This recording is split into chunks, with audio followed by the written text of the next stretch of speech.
What is up, hotties? Welcome back to another episode of Stay Hot. I'm Blaiden, joined as always by my two favorite co-hosts of all time, Matthew Spawnhour and Theo Ash, and today we are ranking our top 10 linebackers in the NFL. I think this has been, for me at least, the hardest position group that we've had to rank so far. I kind of came into this under the assumption, just because it feels kind of like the consensus that linebacker is sort of a weak position group in the NFL. And then I'm like, dude, there's like 15, 20 guys that I feel like I could comfortably put in this list. And I feel like I feel really bad leaving a lot of these guys off. So I'm like, there's honestly a lot of good linebackers that I feel like I wouldn't have considered that mentality beforehand. But before we get into it, of course, Matt, Theo, how are you guys doing on this beautiful Wednesday afternoon? It's actually not that beautiful. It's both hot outside and raining here in Columbus. So. Yeah, I'm doing well. I also found this a little bit hard to do, but I think it is because there's no good linebackers. There's like Baun and Roquan and Warner. Well, yeah, those are like there's like four or five guys who are just like otherworldly great. And then after that, it's like a bunch of guys who are good. And there's a bunch of guys. There's a bunch of guys who are mid. Linebacker is tough to decide.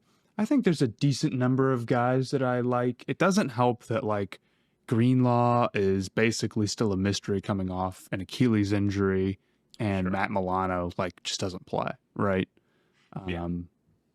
So that makes it more difficult because we're missing like a third of the good linebackers in the NFL right there that are like well-rounded and good at everything necessarily. So you definitely have to like pick and roll with certain guys here a little bit.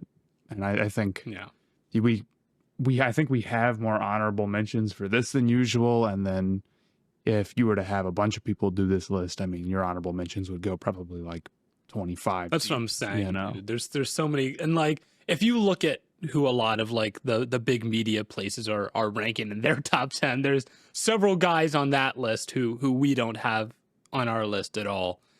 So yeah, it could be a pretty wild list. Speaking of Matt Milano, I did a Madden rebuild with the Pittsburgh Steelers recently, and I almost lost to the Bills just because Matt Milano kept wrecking my game plan. Linebacker is the hardest position to deal with in Madden, I feel like Matt you can't Milano, run the ball. Like I would that's what I'm saying. I would just run inside zone off my left guard. And I drafted this guy specifically because he's like 6'9", 375 pounds, and had 99 strength. I'm like, he's the biggest, strongest guy in the game. And Matt Milano like bullied him all game long. I'm like, this is not cool. This is not fair. Yeah, that's how it goes. But in other news, I was at the Dodgers versus Rockies game yesterday, and I watched Ohtani absolutely mash a home run, which was pretty cool. And it was also a good game. I thought it was going to be like 20-0, but it was actually a game at the bottom of the ninth. So the Rockies did not prevail, but that's okay. I'm sorry, buddy. There is no need to be sorry at all. Oh, man. The Rockies do not have too much of an impact on my life, whether they win or lose. But when they win, it's such an event here in Denver that people will just walk up to me and tell me that they won on the street, like just on an evening walk. The Rockies won. They're like, hey, the Rockies won today, just to random strangers. Like, are the Rockies that bad that it's like this is like if they win? Yeah. This is like the worst baseball team of all time versus the best baseball team of all time that I saw yesterday. So I was definitely expecting a football score, but it was actually like 9-7. I feel like I should go grab my Rockies hat and wear it for this episode now. You don't have to do that for me, but if you want to send it to me so I actually have something to wear next time I'm at the game, I would take that. Because I was on the Jumbotron. Like it was like a full, if anybody was at that game, they saw a full Theo Ash NFL like headshot on the Jumbotron. Remember, Sophia and I got on the kiss cam at the Reds game once. That was whoa. That's true. I was sitting next to you guys. So I was also, and that's the first time I've ever been on the Jumbotron. And like, honestly, it was starting to get to the point where it's like, I've been to like a lot of sporting events that I've never gotten on the Jumbotron. Like it's not really Me and my friends at ASU, we used to put the old filter on ourselves and then tweet out the hashtag that got you like in the Jumbotron collage. And we'd not only put the old filter on us once, we'd do it like 4 times. So we were like droopy and decrepit. I remember. And then we was actually. Yeah, we'd do like hashtag Sun Devil Stadium, and like the mosaic would be flipping from like one couple to another. And then to us, like 2 of us are normal, and then our friend looks like he's absolutely melting and decomposing. Sort of like a Palpatine thing going on. Yeah.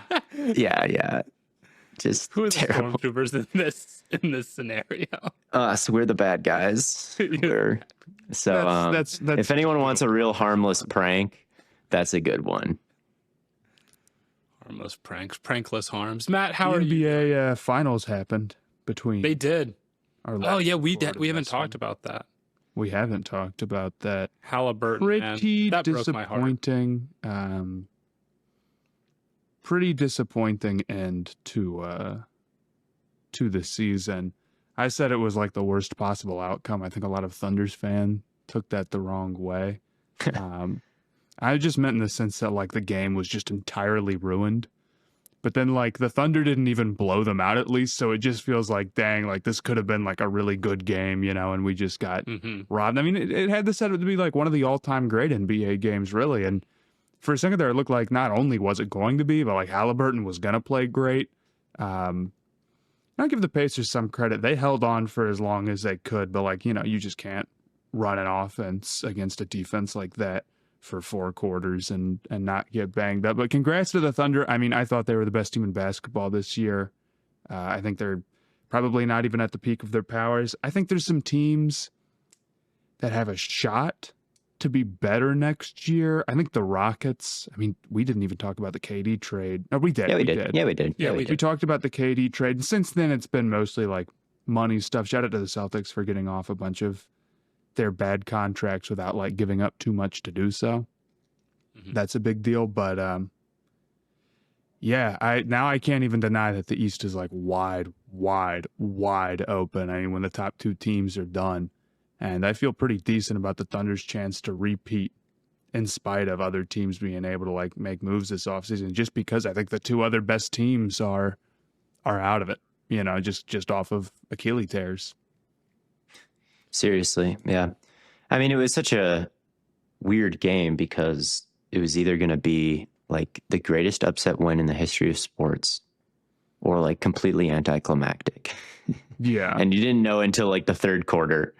But once the 3rd quarter rolled around, it was pretty clear what it was going to be. Yeah. But it was very I mean, after Halliburton got hurt, I think everybody's senses were kind of heightened, and it, from a neutral fan perspective, it like the gravity of the game went way up. But in the second half, it didn't really matter. You knew it was going. It's like, dude, what if the Pacers still managed to pull this off? And right. Second they were winning at halftime, right? They were winning at halftime. So it's like, whoa, like this has a chance to be like one of the most insane things that I've ever seen. So to feel like that for half the game and for it to go to 7, I don't really agree with like this is the most disappointing like thing ever talk. I don't know, man. Clearly it sucks that Halliburton like got hurt. Pretty it was still just thing, dude. It was a crazy finals all the way around.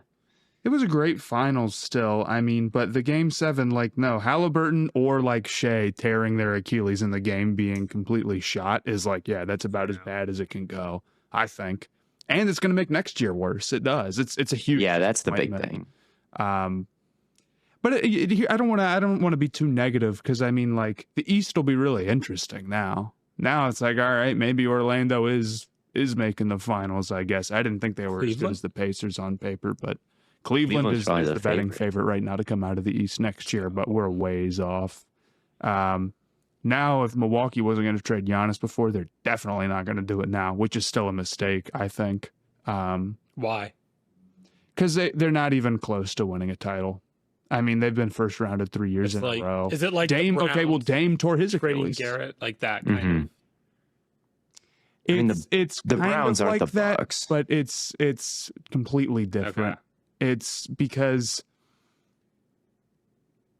trading your guy right now is like way more important than it is in football. Like getting out of and I guess like maybe in a year it won't be the end of the world, but like it's just a much bigger decision because Giannis is like one of the, I don't know, 20 most valuable players ever, whereas Myles Garrett isn't quite that. It's hard to even, it doesn't make sense in an NFL context. It's not the same. Okay. Yeah. You're way more trapped. That's also part of it. Like Milwaukee Okay. has no path to being better. Imagine if like, I don't know how much Dame is paid, but imagine if like a third of your salary was just like injured and out next year right now. Oh. Yeah. That is kind of the Browns situation. Yeah, I guess it is. Shit. But and you know what? The Browns should have traded Myles Garrett, but it's like that times 10. Like it's more so. Yeah, it's and worse.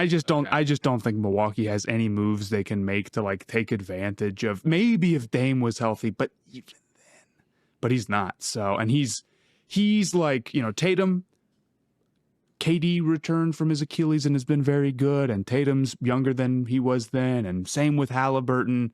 Dame is like older and a small guard and was already starting to sort of like head in the wrong direction. So I just think, and they traded for Kuzma, who's, I mean, and Brooks Brook is just like way past where he needs to be. So I don't know. I think Milwaukee should, but it'll be interesting. I mean, the Hawks got Porzingis. We'll see how that goes. We'll see what other moves are made, what other teams try to compete. But that'll be exciting. Yeah.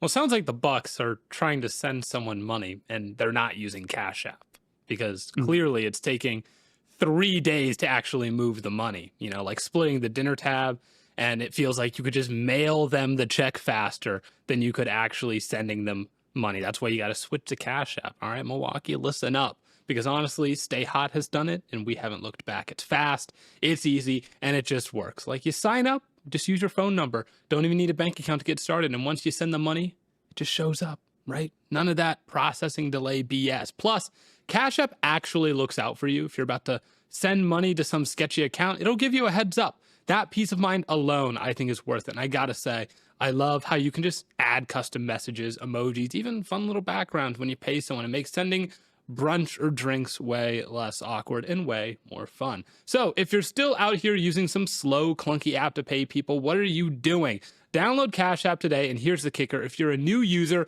you can use our code STAYHOT, all one word, to just send $5 to a friend within the first 14 days, and Cash App will drop $10 right into your account. No catch, just money. That's Cash App, and now we're going to get into the top 10 linebackers in the NFL here at Stay Hot.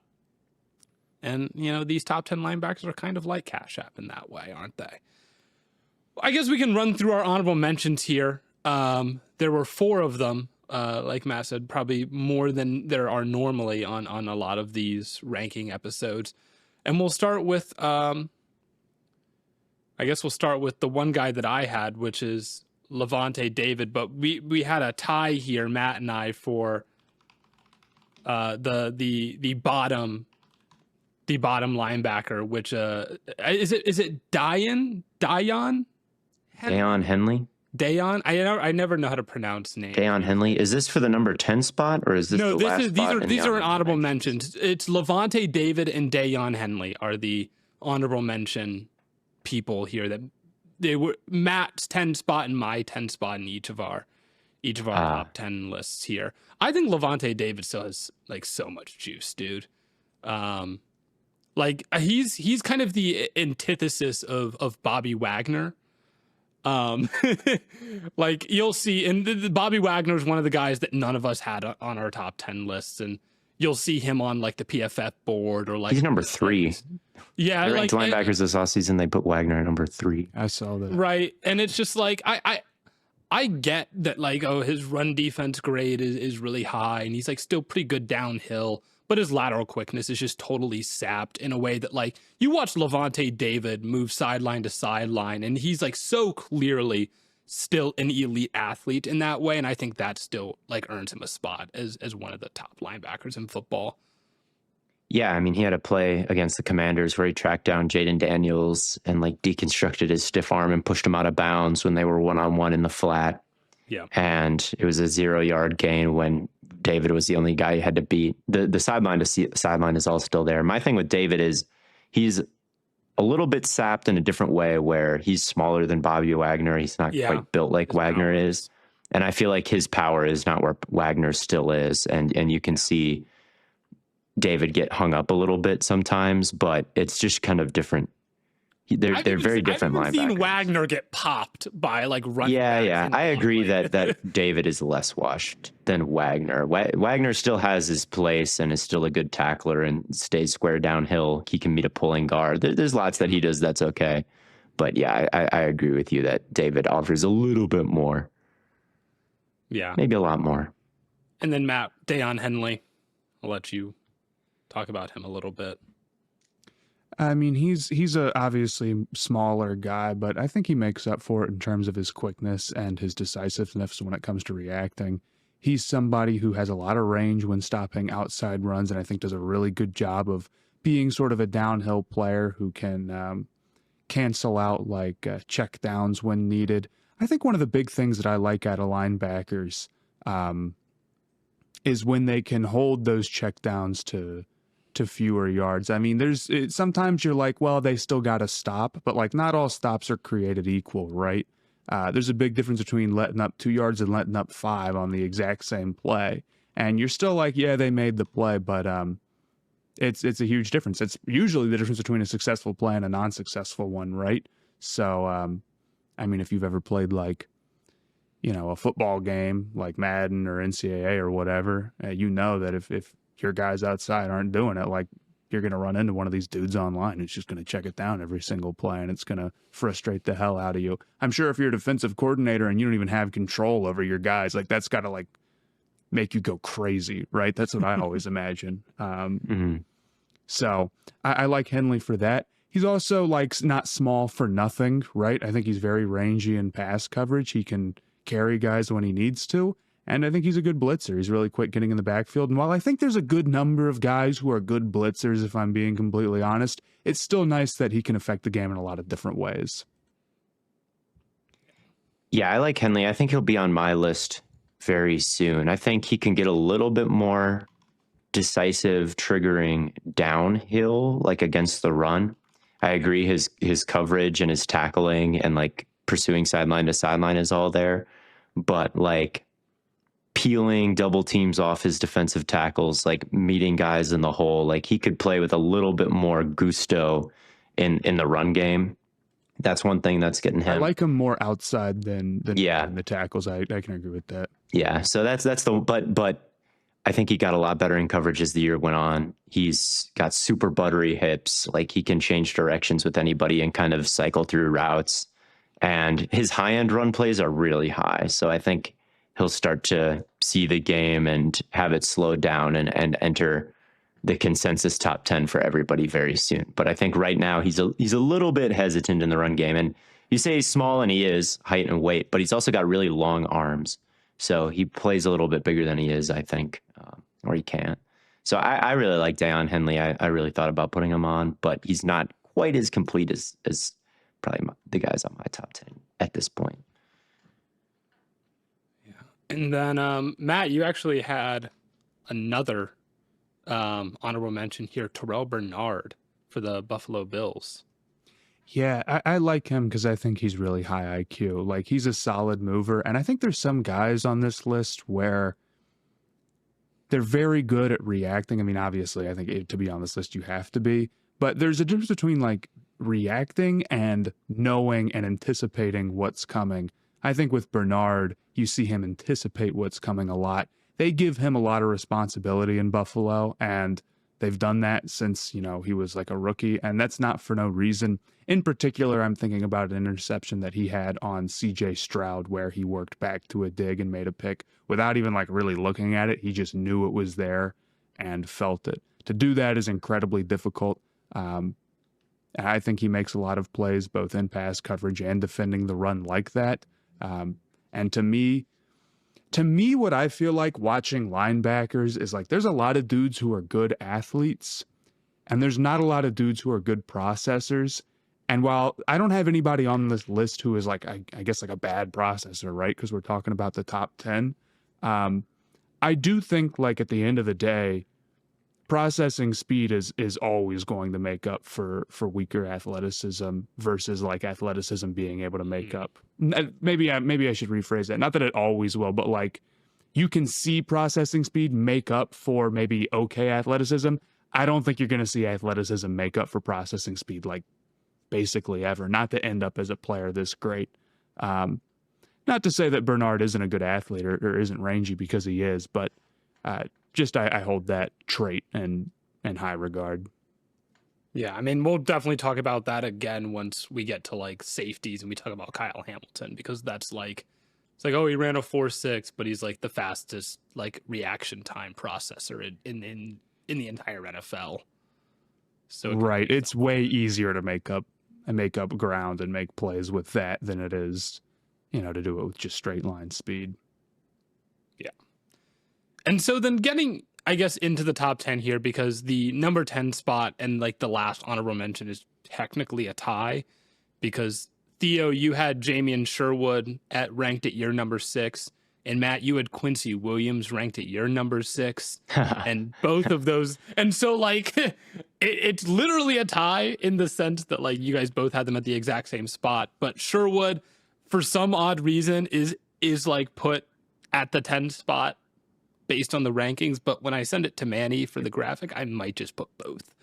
Put both. I mean, Sherwood starts with S and Williams starts with W. So. Yeah, it's probably just alphabetical is my guess. But if you want to talk about Sherwood, Theo, and then Matt, I'll let you rip about Williams. Yeah, Jamian Sherwood was kind of a breakout player last year. He got a contract with the Jets this free agency and is now one of the highest paid linebackers in the league, which I didn't realize that he got that kind of deal, but it was worth it. I mean, he is a great player. He stands out to me the most with his tackling. Like he really springs on you and then kind of goes dead weight and is really reliable bringing guys down. And he's also just one of the squarest, most downhill players that there is in the league right now, where you can just trust him to not really move a lot or not really seem like he's putting forward a ton of energy to get downhill. But just because of his body positioning and the surface area that he presents to the blockers, it's really tough to actually get a good piece of him. So he just kind of sifts downhill. Like a guy might glance off of his shoulder and it doesn't really affect him. And then he'll wrap it up with a really mean tackle. Like he's long, he's fast, he's physical. Is he up next out of New York? I think so. Him and Quincy are both really good. I just like Sherwood a little bit more for whatever reason, I guess. I think he's a better tackler. Yeah. Yeah, I don't think that's unfair. I kind of view Williams, not exactly like Henley, but I don't think he's entirely dissimilar. Williams strikes me as a guy who's really good, like getting outside and making those plays in the run game and scraping over, right? And then I think he's also a really natural mover who's good in coverage. I think he's particularly good at carrying guys when he needs to. I just don't think there's a lot of linebackers who can do that. And he's somebody who I think is quick enough to like, move around offensive linemen if he can't always go through them and still be able to make a play inside.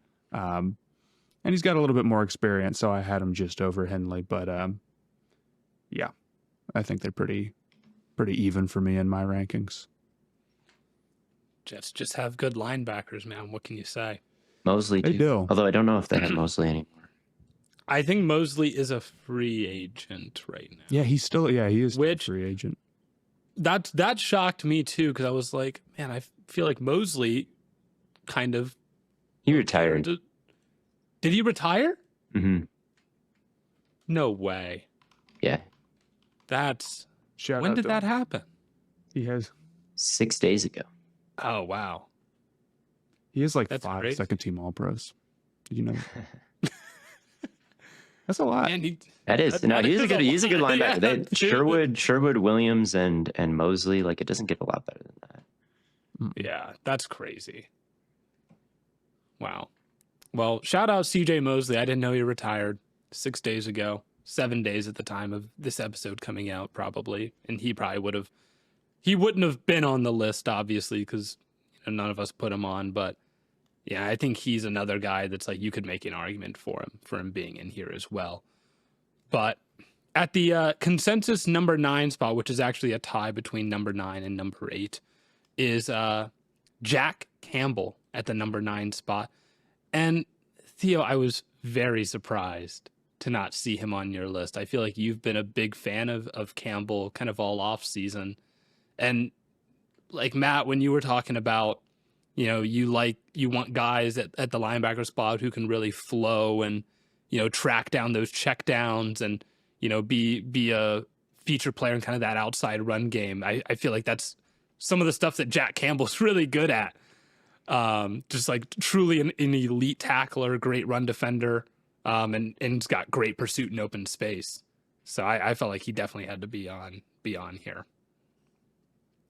Yeah, I mean, he's really good. He's well-rounded. Watching all the linebackers, I thought he was a little bit clunkier in coverage than I remembered.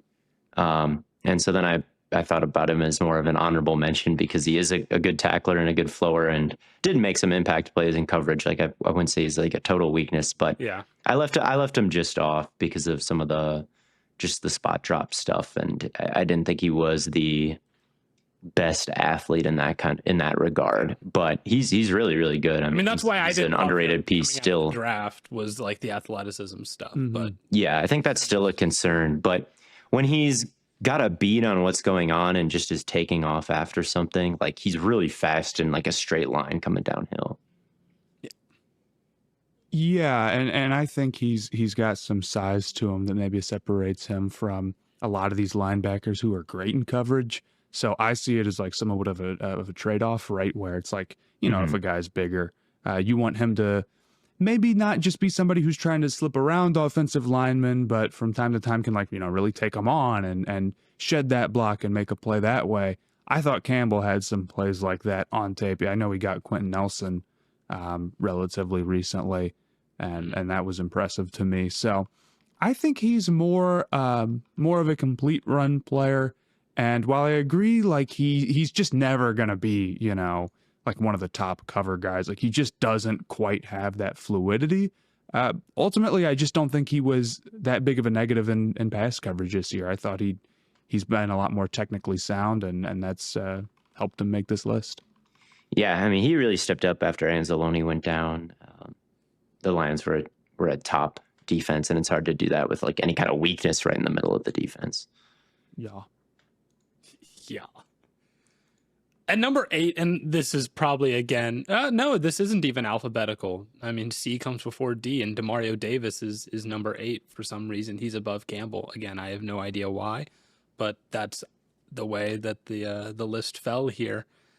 Even though they both had 11 points. Demario Davis, 2016 Cleveland Browns legend. Shout out.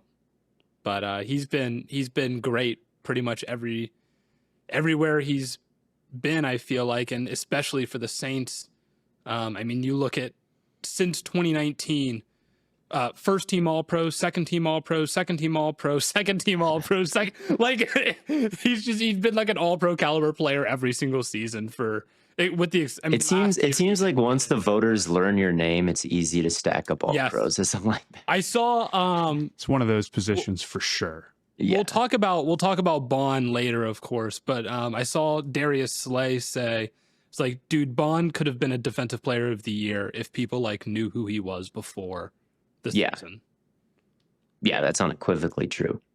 So Davis is the only like washed boy that I put on here. There's a lot of good washed linebackers who are out there, but I think David has has the best blend of skills where I think he's got a little bit more sideline to sideline skill set and like carry the seam skill set than Wagner, but he's also like thicker and more built than David. And he's just got all the smarts that all of these guys have after Right. being in the league so long. He's just a pro.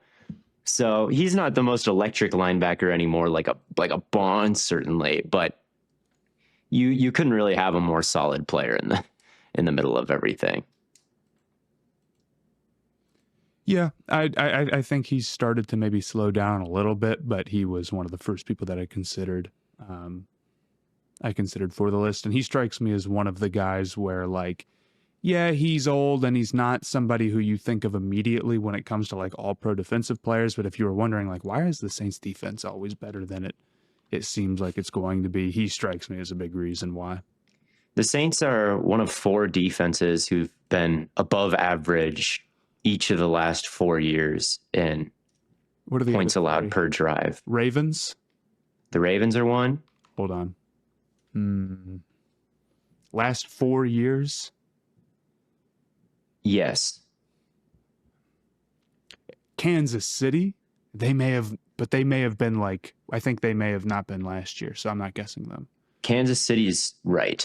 Okay, I am guessing. Oh, okay. And there's one more.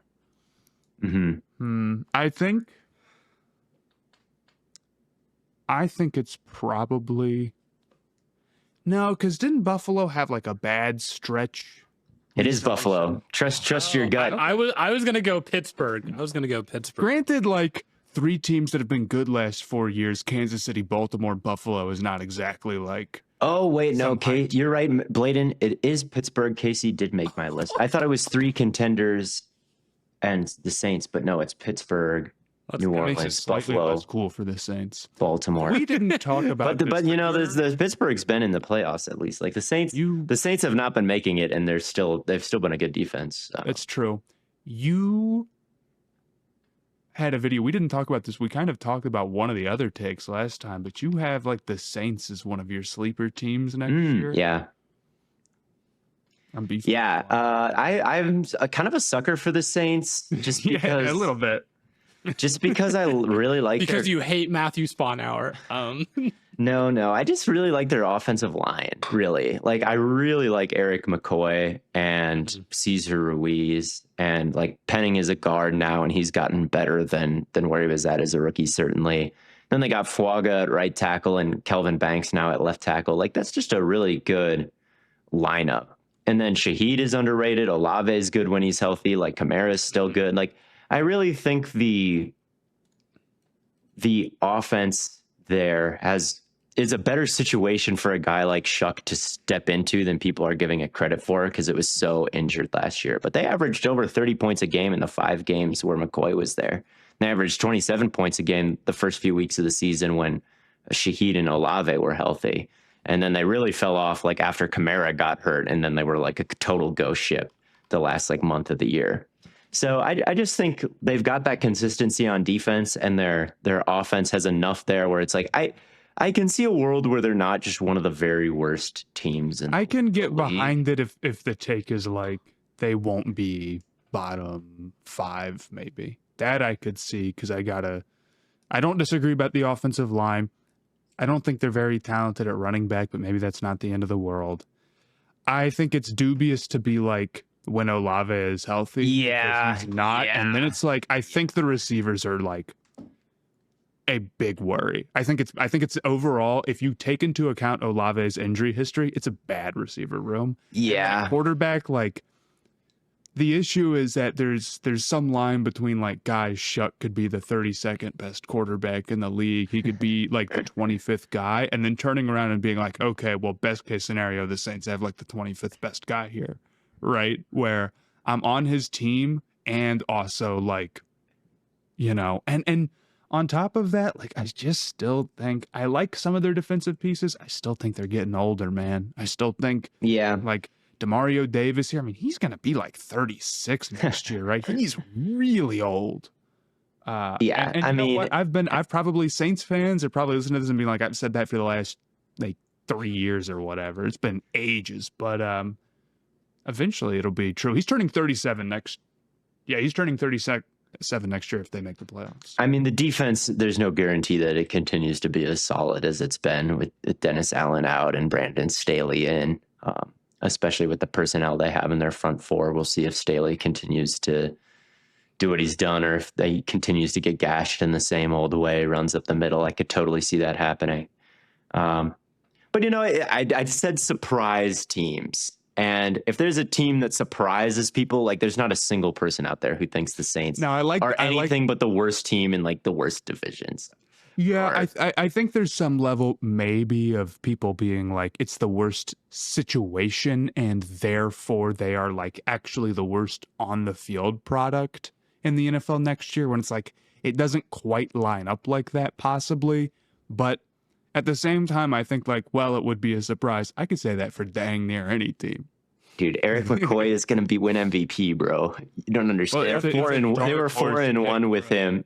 They were 4-1 with him and averaging 30 points a game. Their only loss was a 1-point loss to the NFC Championship game, Washington Commanders. So, yeah, don't look at the teams they beat, but, you know, that's at any rate. Yeah, I like to say I like Demario Davis. He covers up a lot of ugliness in that front four, too, where he does not get the benefit of playing behind Jordan Davis or anything like that. And he still can do some major work with his physicality. He had a play against the Chiefs, one of my favorite linebacker plays of the year. He didn't even make the tackle. He was just like flowing to the outside, and some wide receiver came in to go crack him. And he like blew up that wide receiver so bad. I don't know if it was Juju or what on the Chiefs, but like he absolutely plastered the wide out. And I'm like, okay, he's still a tank, and he still had some good pursuit moments last year too. So it's like, okay, pretty good. He runs the pipe in Tampa too all the time. Like, this guy's a bit of a machine. Like, how is he doing this at this age? Yeah, I'm a big Demario Davis believer and fan. And at number 7, we have Devin Lloyd. Now, I'm curious to see how the masses respond to this one, because I feel like Devin Lloyd is a very polarizing linebacker. And even among Jags fans, like I feel like even Jags fans are very split on how they feel about him. He had a good year last year. He was really, really good, I thought. He's a great run defender. Yeah, like he's got pretty crazy size, I think. I might be making that up because he's got long arms, because I thought Deion Henley was pretty big, but I'm realizing now he looks big, but he's not actually that heavy. Or 235, but Lloyd is a lot bigger. I mean, yeah, 6'3", 237 on mock draftable. He's probably bigger than that now with 82nd percentile wingspan. He's a real load to handle, and he's someone who's willing to come straight downhill in a way that I think Henley isn't. Where he had more plays where I was like, okay, like straight up north and south, like meet a puller, win, like make the tackle. Like those are the kinds of things that Lloyd was doing last year. He had a great goal line stop versus the Colts. He blew up Quentin Nelson at one point, just ran right through his face. And he's pretty smooth in coverage as well, I thought. So I was like, man, this is really one of our more well-rounded, like sizable linebackers that we've got right now. And he's quietly put it together. I didn't love him as a prospect, but yeah. I like him a lot more now. I think he's working his way to a really big contract. It very quietly is definitely the right word, Theo. The Jaguars defense ranked 31st in EPA per play last year. Only above, can you guess which team? The Panthers, duh. Yeah, the Carolina Panthers. Yeah. Don't furrow your brow like that, Matt. You're muted, but I don't think Lloyd is that great in coverage. And I mean, I guess I haven't looked at everybody, but my thought was he kind of gets taken off the field maybe a little bit easier than some of these other guys. Just glancing at the numbers quickly, like Baun played 95% of snaps. Davis was at 97. Henley was at like at least 91, I think. And Lloyd was like just below 80%, or like in the back half of last year, he was at like 75%. I don't think that they trust him that much in coverage. I don't disagree about the run defense. And if you think he's like serviceable and like we have some disagreement on that, like I can sort of see him into that 10 spot because I don't disagree about his run support, right? But to me, he's not cracking the top 10. Yeah, that's fair. But you know, that that coaching staff, they all got fired. So maybe What you're saying is that it was political. it was very The political. politics are very much against him, or they were, but now they're in his favor. There is a play where I think it was against Chicago, where he like very much loses an assignment. And this clip I thought went like somewhat viral last season, and he's like borderline walking after he like blows his coverage assignment, and like they almost score a touchdown because of that. So the coverage I think is definitely a weakness, but it's not. The run defense is so good that I think it kind of makes up for it in a little. I had him at my number 9 spot. Him and David, I kind of put in a similar tier, but yeah, I can definitely see being lower on him because of the coverage, and that's where I'm like, I know he's a polarizing player to have in a top 10 linebacker rankings list. But at number 6, and if you haven't watched the video on him, you absolutely should. We have Edgerrin Cooper. Hell yeah. Shout out. Green Bay Packers legend. Part of the reason why I to me. had Henley on my list is I wanted to stay consistent, because I feel like with Cooper, it's maybe a hair of a projection rather than like the total of his work last year. But part of that is like even dubious because he was like a rookie, just like working his way into his role. You know, I went back and watched a little bit of him for this, and he is still the most sudden player of this group, maybe. His first step is absolutely nuts. It allows him to wreck shop on the level with like everybody else, either as a blitzer or a guy getting through a check down or making a play in the run game. I'm really excited to see him with more experience and more of a workload. I think that I think he will be one of the premier playmaking linebackers in the NFL, and reports out of Packers camp, if we care at all about that, is that he's put on a little bit of weight. So, I mean, that's even stronger. He was what, 230 last season, something like that. Now they're saying he's 240, but he's not any slower. Yo, Actually, I'm down with quantitative observations from camp. Like basically just weight, actually. Maybe if you're way taller too, or shorter, I'd find that notable. You're tall. He's instead of 6'2", 225, he's 6'4", 250. We love that And he's shrunk. and He's fat. still growing, guys. He's still What's growing. that? Yeah, it's that one bit. It's like, rumors out LeBron of camp. is still growing. All players are good. reporting to camp both bigger and stronger, but also somehow lighter and faster. They're heavier and lighter at the same time. Yeah, Cooper, I was just watching the Eagles game week 1 for Jair. And that was just one of the best Packers debuts that there's been in a while, was Edgerrin Cooper in that game. Like just every time he was on the field, he was making a play, whether it be being patient and playing a block and making a play on either side of it, or being able to make a play on either side of it, or tracking down Hurts, or whatever, tackling Saquon, whatever needed to be done. Like he was doing it in a very limited sample size. He only played 55% of the Packers snaps last year, and he led all rookies in havoc plays, which is TFL's sacks, PBUs. Yeah. So like the amount of havoc plays that he could have if he plays 90% of the snaps, it's just ridiculous. Which I'm confident that he will.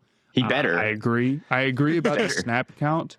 And through the first few weeks, he wasn't even getting on the field half the time, right? And he missed a little bit of time because of injury as well. But by the end of the season, last couple of games, he was basically an every down player. And then in the playoffs, he played 100% of the snaps. He was out there the entire time. So it's already trended towards him being like the next guy. I think his breakout to me is very, very likely. Yeah, I mean, he's already one of the most important players on the Packers team. I mean, when you look at the star power on that defense, it kind of comes from weird spots, right? The safeties, and then this like will linebacker that played half the snaps last year. It's like those guys could all be big stars, and it's like, how do you build a top 10 defense around that, they were a really good defense last year, actually, statistically, but that had a lot to do with McKinney's picks. Like, how do they sustain that through kind of the spine of the defense at the second and third levels? We'll see how it goes, but yeah, Cooper is absolutely crucial to what they do there. He's wicked. He is completely wicked with. Yeah, when you look at his run stop rate compared to guys who got similar snaps last season, it's pretty much double. Yeah. So yeah, he's an absolute freak. Yeah, he's one of our better pass rushers. Just an insane run defender. I mean, he had a play against Saquon, and we made a video about him, so it's in that video where there's a defensive tackle getting pushed down the field, and there's a guy climbing. I think it was Cam Jurgens pulling, and he's looking for work. And Cooper is able to kind of hide behind the D tackle or D end getting pushed downfield while Jurgens passes by him. Jurgens, I always say it like it's European. Yeah. Jurgens.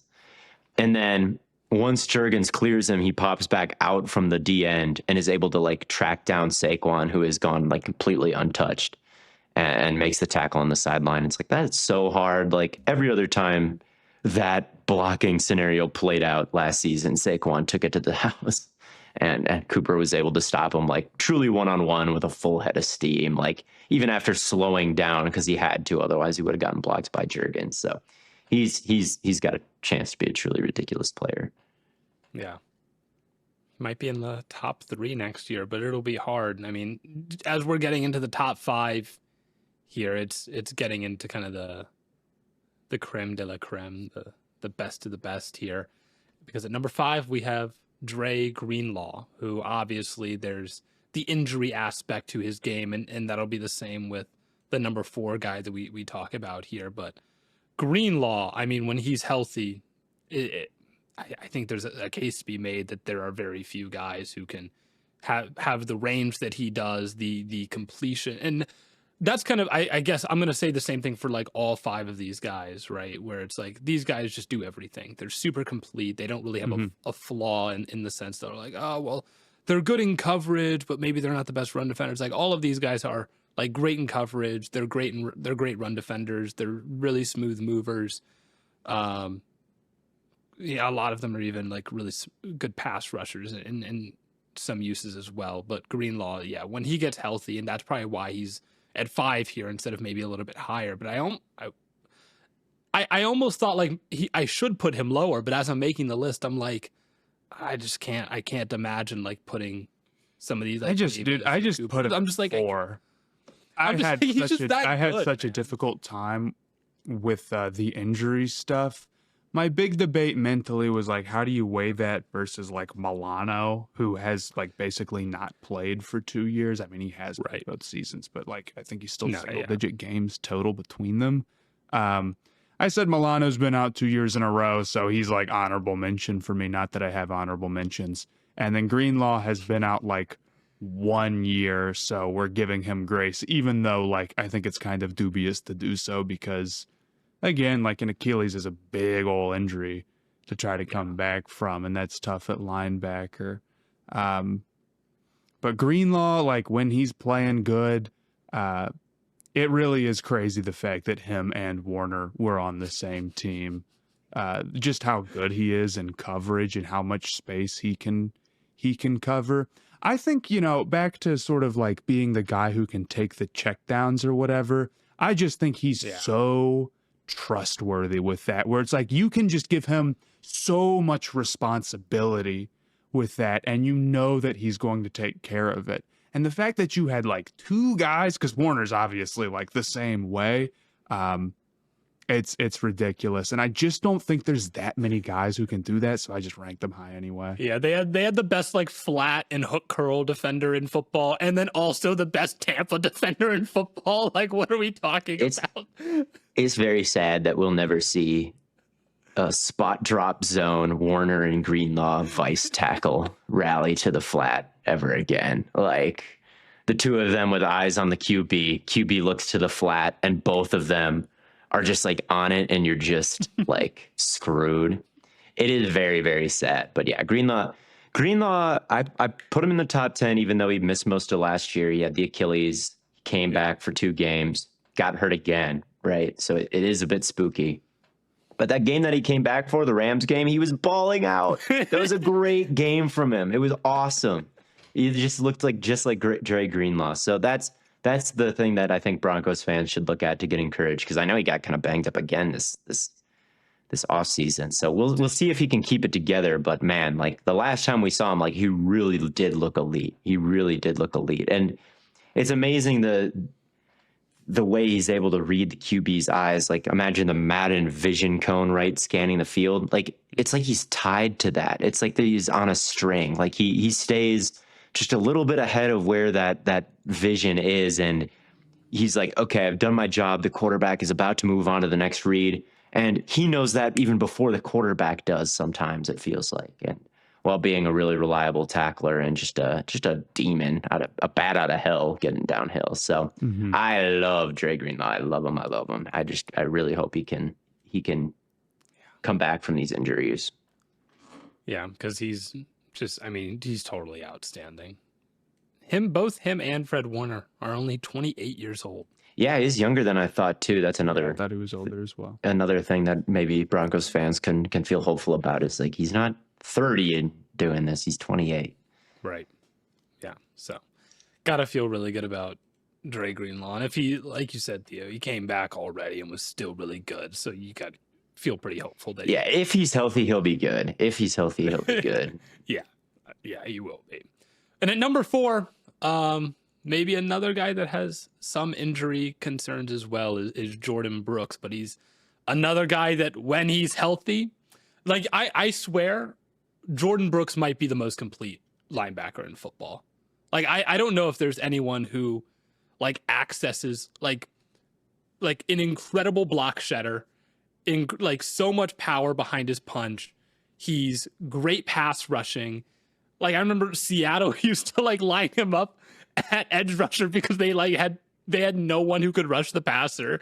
So they were just like, yeah, you're just going to have to do it, man. And he's also like incredible in coverage. Another guy who's great at tracking checkdowns, super explosive.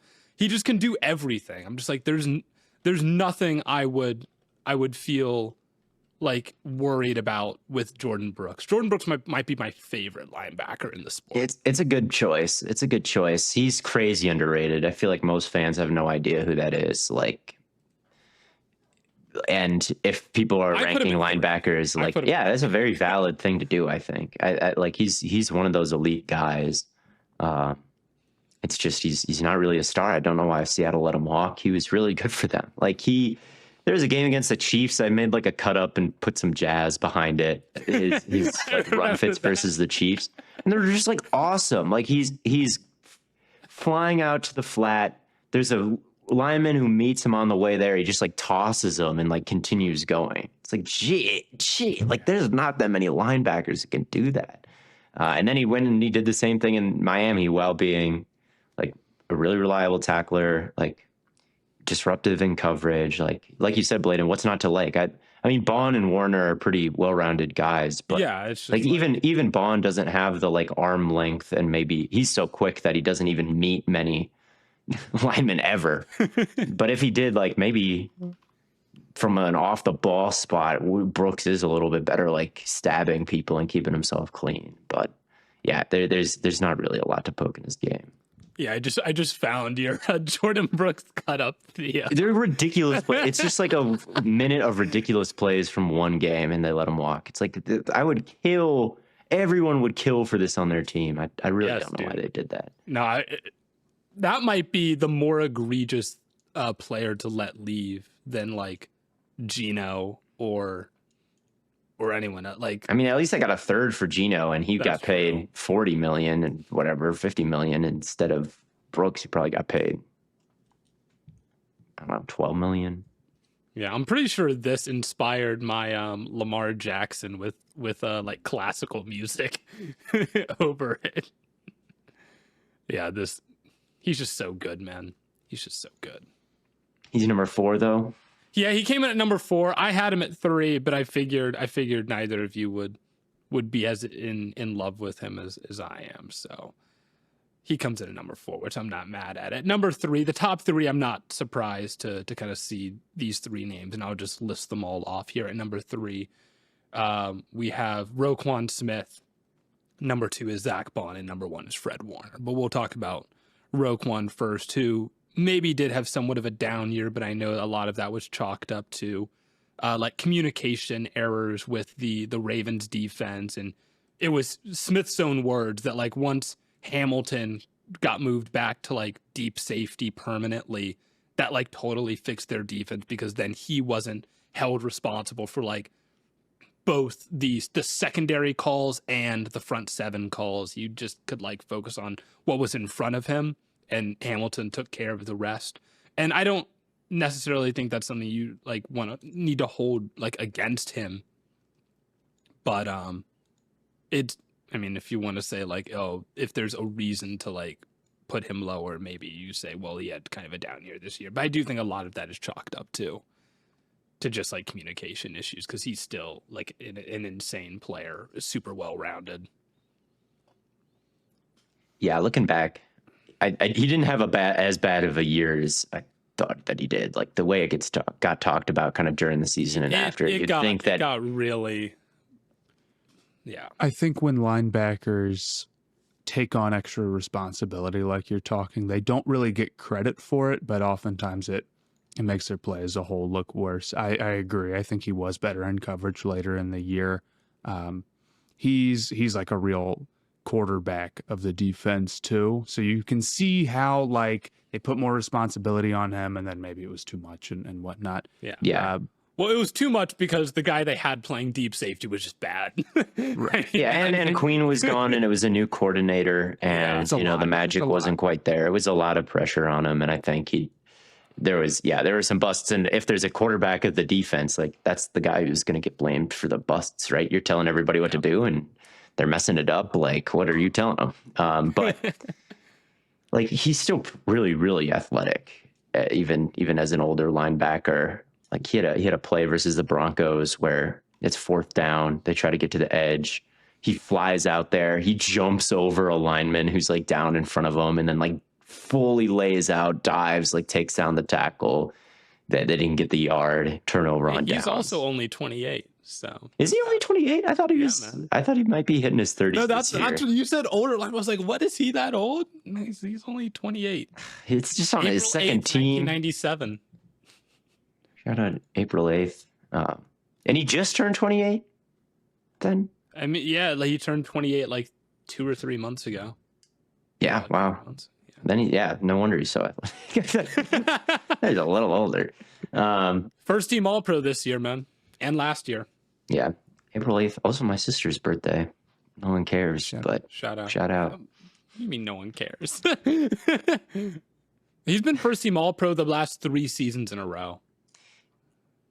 Yeah, and it's deserved. It really is. Like, he's one of the best tacklers out there. I think he's very good at contorting his body and kind of getting into weird positions to bring the guy down. He's kind of got that elastic quality you like to see in any athlete. Even when he misses a tackle, he'll like be able to kind of recover and like get back to it in just like a really quick amount of time, which is always kind of an impressive athletic feat to me. He just absolutely flies around. And Lane Johnson said that he was calling out the Eagles' plays. I was going to bring up that exact interview. I think he's a great anticipator and good at like reading things out. And he compared him to one Luke Kuechly, which is very high praise. Okay. So I think he's still one of the premier top tier linebackers in the NFL, in spite of maybe an unusually long bad stretch last season.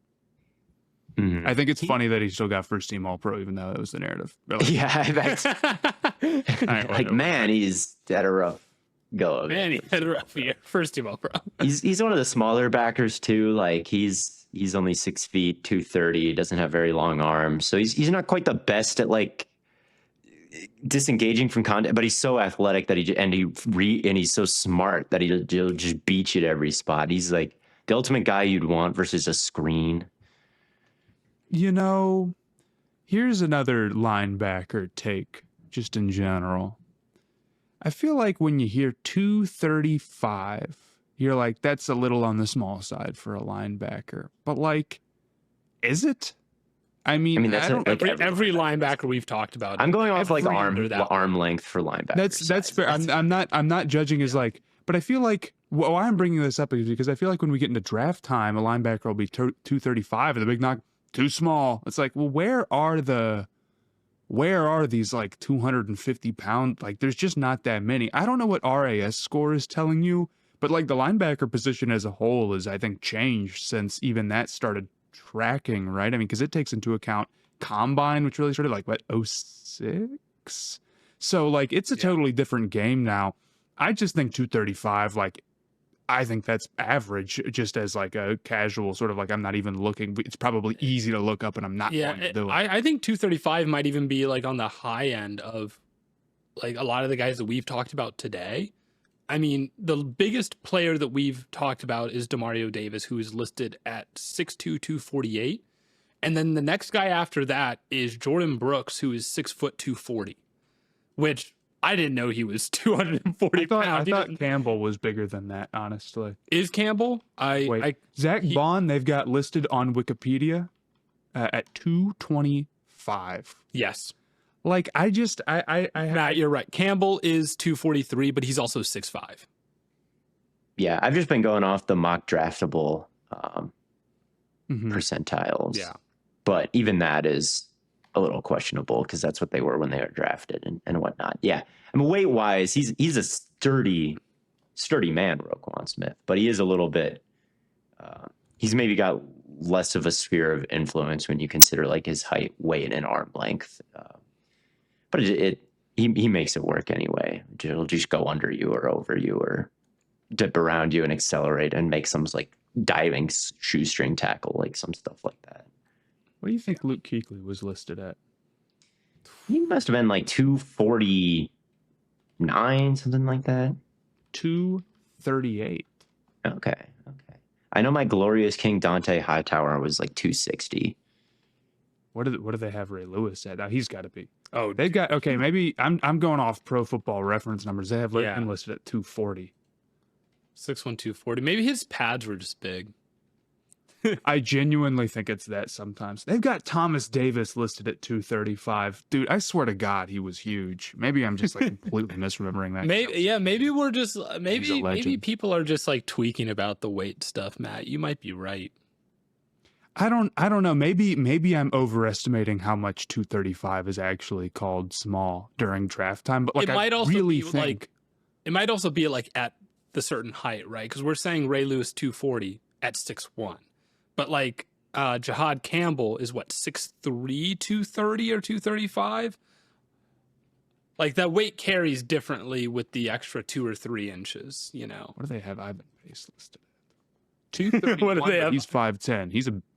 He's a big guy. What do they have him listed at? 231. Hey, at 5'10", Big guy. it's not bad. That's not bad. Legend. Anyway. Look, Ray Lewis, 34-inch arms, 34 1/8-inch arms. That's how big he is. Roquan is at 32. That's how big he is. It's done nothing. Literally nothing else matters. Yeah, but yeah, Roquan's still a baller. What do they got? Jeremiah Owusu-Koramoah at listed. No one put him in their top 10. I thought about it, but yeah, well, maybe if he was healthy, I would have. If he was healthy, and he's a little too much of a one-trick pony to like. Yeah. To be on a list, especially coming off like a bad injury. Mm-hmm. But at number 2, we have Zack Baun. He's going to miss the next season, right? He's going to miss. He'll definitely miss part of it. I don't know if he will play. He should play it. I would hope he would play at some point. But he's on the pup. He's ruled out for. Is he ruled out for the whole? Damn. It's so over for a dog. Yeah, man. that was what made it over. Nothing else leading up to that. But Zack Baun, we had it listed as our number 2 linebacker. Obviously, big impact for why the Eagles won the Super Bowl. Another first-team All-Pro linebacker from last season. Baun. Baun could. I mean, I think he was the best linebacker in the league by far last year. It's just he's only done it once, so it's hard to put him over Warner. But Been I mean, so consistently great. Yeah. Yeah. And Warner had a bit of a banged up foot last year, and the defensive tackles in front of him were like horrible. So he's got a lot of excuses. Who's the not his fault linebacker? Is it? I think it is. It's Warner and Roquan. I think after last year. I think Roquan's definitely got some claim to that. I think Brooks has some claim to that. Those are probably mine too. Warner. I mean, the D tackles were so bad in San Francisco last year that I think I'd give the nod to Warner. You got Javon Hargrave getting we still rank detonated. him at number 1. We still rank him at number best linebacker in the NFL. Also not his fault. But Baun, I mean, how many PBUs did he have? Like 20 yards downfield or more last year, or 15 yards or more. I mean, he had a crazy breakup in the Super Bowl. He had a pick, yeah, he did get a pick. I was thinking. He had another? I can't remember the... No, I think I'm talking about the interception. I was thinking, no, DeJean got the interception, but no, they both did. They both did. Yeah. Yeah, I think he's absolutely incredible. I think he's unbelievably rangy. And obviously, like, that extends both ways, right? Where it's in coverage and it's downhill. He's really good at, like, attacking the flats. And the thing that definitely separates him is how he can fly in between tackles and get downhill. So like he's just like completely and at 225 I would start to say a guy's small, and I guess like he does look a little lighter than these other guys, but he just doesn't play like it because he can stack on a guy and get off of him as well. Like he's not somebody he's not somebody who's just limited to trying to go like outside in versus offensive lineman, right? Like he can do it all. It's really one of the most like incredible breakout years ever. I mean, it's gotta be, right? Because he like was in the league for a while. I mean, he was on like a 1-year deal. I feel like we knew he was a good athlete, but he played like an organization that just isn't like typically the type that just like, I guess, like has good players leave or like players step up after they leave. I don't know. I don't view the Saints like that. And then he's first team All-Pro, like very arguably the best linebacker in the league. Easily could have been an argument for Defensive Player of the Year too, and does it for like a Super Bowl winning team, and like it's totally bizarre. And he got paid this offseason, which is always nice to see off of that. So yeah, I mean, Baun, it's hard not to like him and his story. No, he's awesome. I mean, what blows my mind about him is he shoots gaps right, and it's not just that Jordyn Davis keeps him clean and he makes plays, right? Like he keeps Jordyn Davis clean because he diagnoses the play so fast, shoots the gap, and the double has to peel off. Doesn't even matter because Baun's passed him already and got a TFL.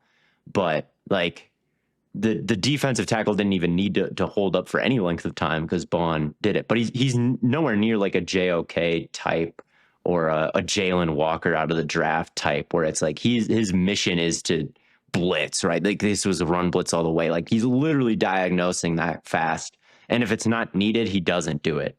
Like he doesn't just full steam ahead into an A gap when the run's outside. Like there were times where like the A gap was super open. Like there's a window to shoot it. Like there's a handoff action, and he just knows he can tell from the angle of the back or the puller or the formation before the snap. He's like, this run I'm not going to need to shoot this guy because it's going to the sideline. So it's like, man, the level of processing that he's on, like you said, he's a former edge. Like they changed his position. So he's an edge rusher in New Orleans. So he's really used to like setting the edge and having to hold up at the point of attack with his arm. So he's still got all that skill set.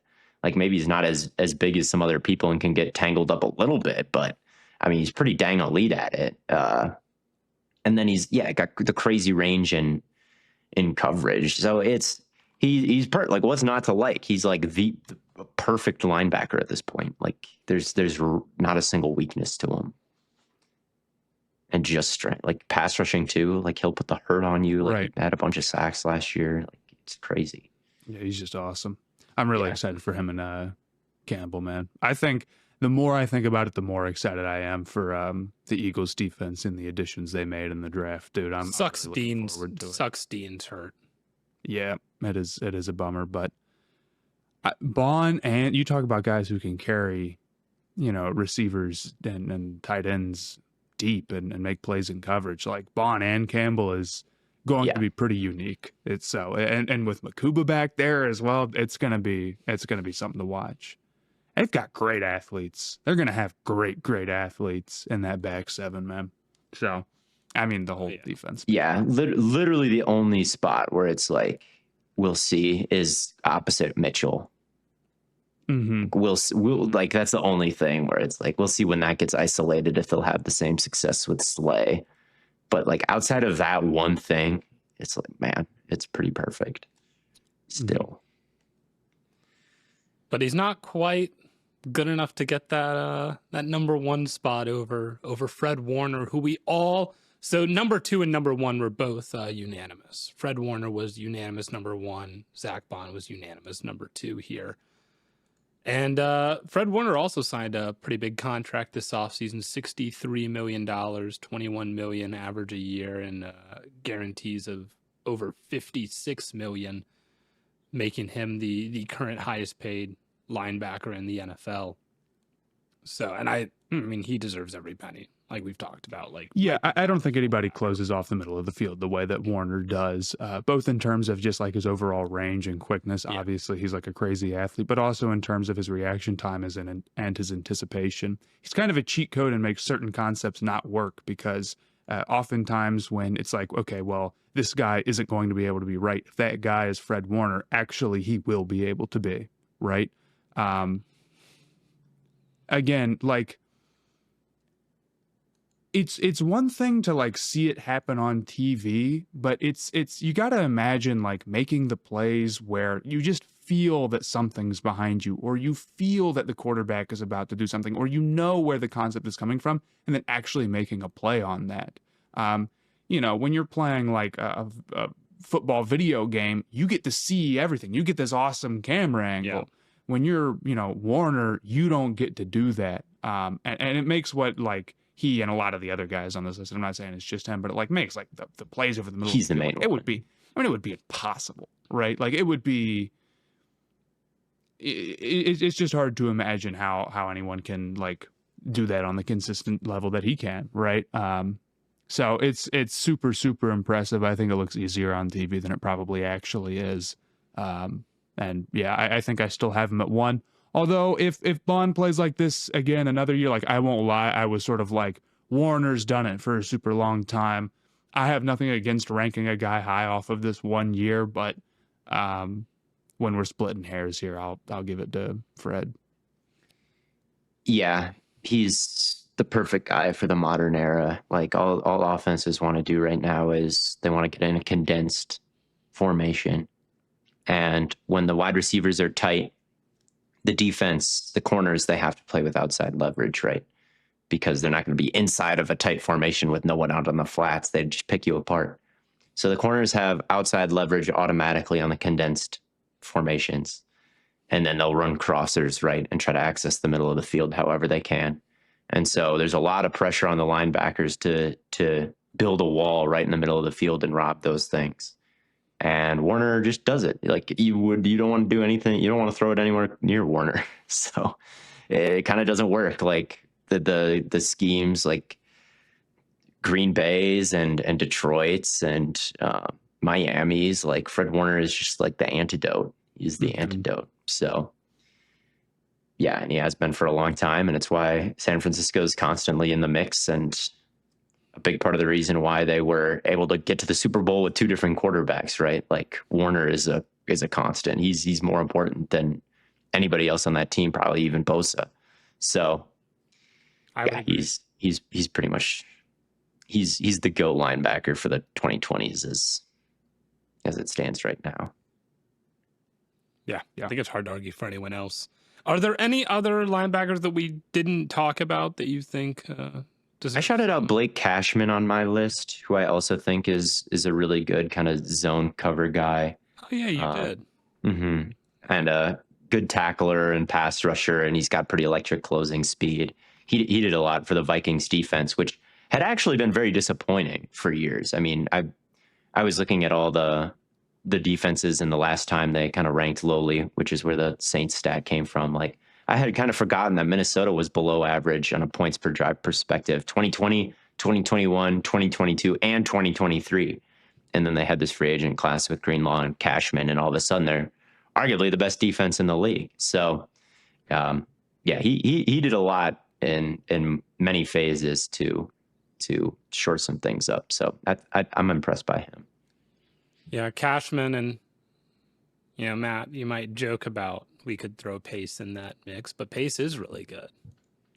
Pace is good in small, like, doses. He's good in his role. He's good in his role. He's a guy where it's I like him making plays downhill outside, and I love him as a blitzer. He's a great blitzer. Yeah, totally. But he can get washed out because of his size, and like really with the arm length, he might be like, I don't know, sub 30-inch arms or something. Maybe not that crazy, but like he's got like really short arms. So like when an offensive lineman connects with him, I think it could be really tough. And then in coverage, he's not quite that great. So he's a dude who's never going to be an 100% snap guy, I would guess.